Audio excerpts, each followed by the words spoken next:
চেড়ে চিৎকার করছিস কেন এত? আরে দেখো না মা, আমি আমার ব্যাগটা খুঁজেই পাচ্ছি না, তখন থেকে খুঁজছি। এইদিকে 5 মিনিটের মধ্যে কলেজ না বেরোতে পারলে আমি আবার কলেজেও ঢুকতে পারবো না।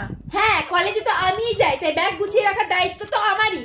হ্যাঁ, মা কেন আবার এইসব বকতে শুরু করলো এখন? একই দেরি হয়ে যাচ্ছে। দাঁড়া, যদি খুঁজে পাই না তবে তোর একদিন কি আমার একদিন।